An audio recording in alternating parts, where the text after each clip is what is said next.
Today we're making a high protein, keto friendly flatbread using only 3 ingredients. Cottage cheese has been trending again, and it's not because people were making ice cream out of it or because we were making chips out of it. If you guys have not checked out our cottage cheese chip video, we're gonna be leaving it linked in the description below. This time, we're making bread out of it. But first, we're gonna talk about the sponsor of this video, Element. Element is a delicious electrolyte drink mix with everything that you need and nothing that you don't. That means lots of salt and no sugar. Element contains a science-backed electrolyte ratio of 1,000 milligrams of sodium, 200 milligrams of potassium, and 60 milligrams of magnesium. Sarah and I have been drinking Element every single day since 2020 because we love the way it tastes and it helps us on our keto lifestyle. That's because when you go into ketosis, you shed a lot of water, and inside that water are your electrolytes. This can leave you feeling tired, having muscle cramps, or nausea, also known as the keto flu. Element replenishes your electrolytes so that you feel better. Sarah and I love all of the flavors of Element, but our absolute favorites are the citrus salt and the grapefruit salt. Right now, Element is offering our community a free sample pack. That's 8 single serving packets free with any drink mix order from Element. This way you can try 8 of the flavors or share some with a salty friend. In order to get this deal, you must go to drinklmnt.com/ketotwins.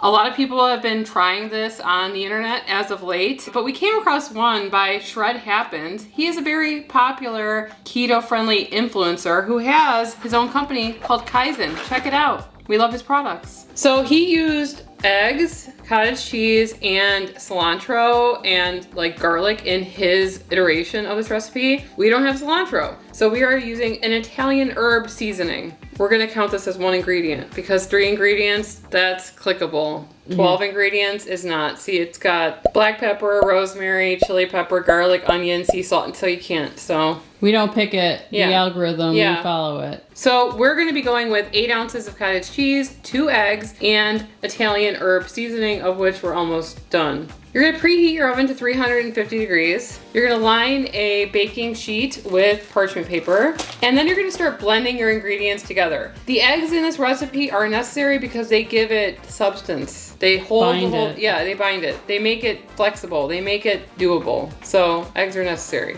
I'm gonna do half the container, 8 ounces. Not a science, people, come on, right? 2 eggies. My nose itches. Why is my nose itching? A teaspoon, AKA whenever I decide to stop.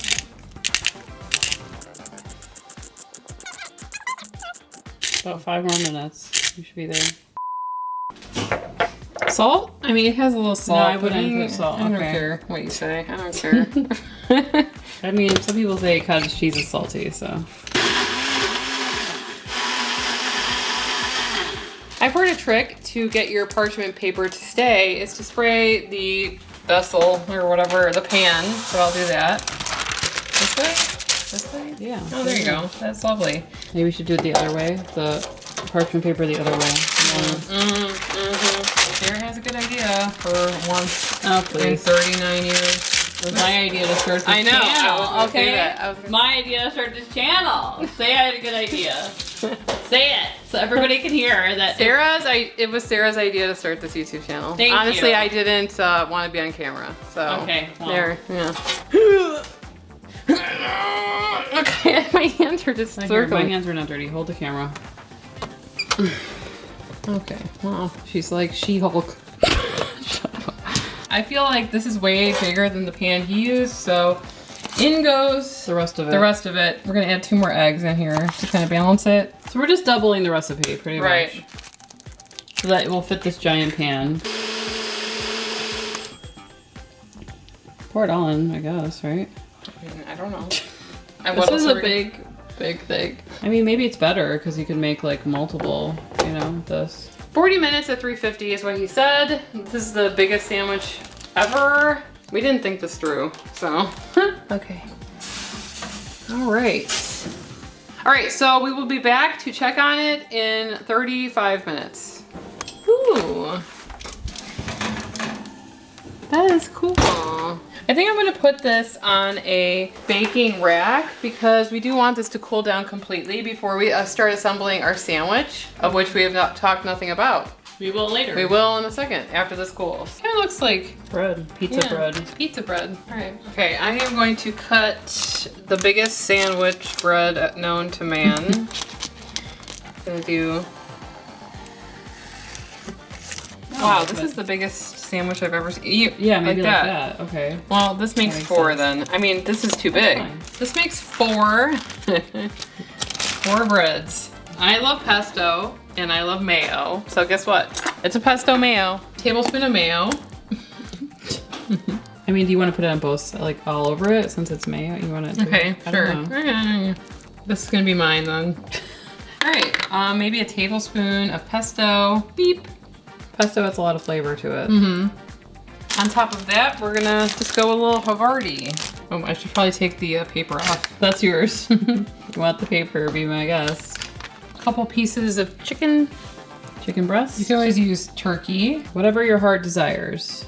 The other things that I like to add on sandwiches are things I keep always in my fridge, and Sarah does too. Keeping pesto in your fridge at all times is a great way to add flavor. The other thing I keep all the time is roasted bell peppers, and this is like $3 or so. You can get it on sale sometimes, and it's great to add flavor into almost anything that you make. 1 serving of this is about 1 net carb. So we have pesto mayo, we have Havarti, we have chicken. We're gonna do a little roasted red bell pepper, a little bit of lettuce. We're gonna bring these downstairs and we're gonna try them.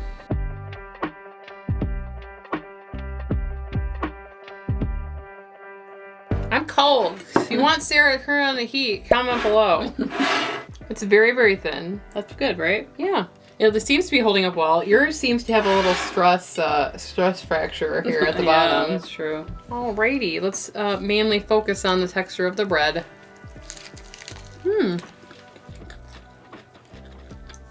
I can't really taste it. It's like a really soft, pliable bread. Yeah. I think that with all of these types of things, it might be slightly cool to the touch. It doesn't hold heat. We at did all. let it cool down though for a very long time. Right. But I'm just saying, like with a lot of, like we made like spinach and egg tortillas or wraps, and when you touch those two, it's like, it's kind of cool to the touch. But this is really, really good. I like this a lot actually. Not overpowering. Doesn't taste like cottage cheese at all. I know some people don't like the taste of cottage cheese. If you told me to guess what it was made of, I wouldn't know. It doesn't taste like eggs either. Really. Right. Like you can kind of see that it's eggs because it's yellow. It doesn't taste like eggs to me. I can tell this is going to be very filling. Yeah. I think for any kind of soft bread type of thing that you would probably like this a lot.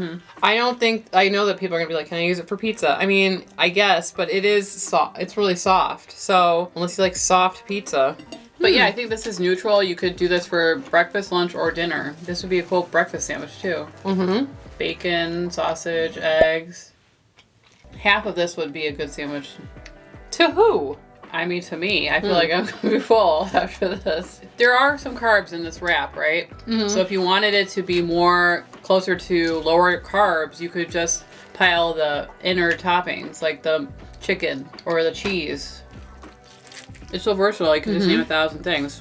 I'm trying to eat the like brown bits to see if it tastes different.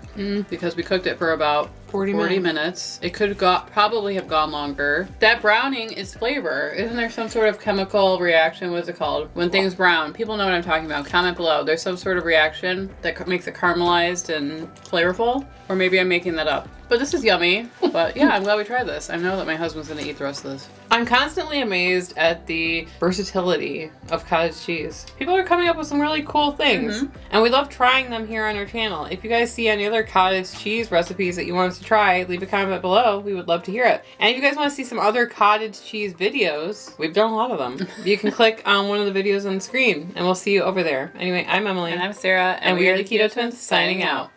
Charlie is being a good boy today while we were filming. Right, honey?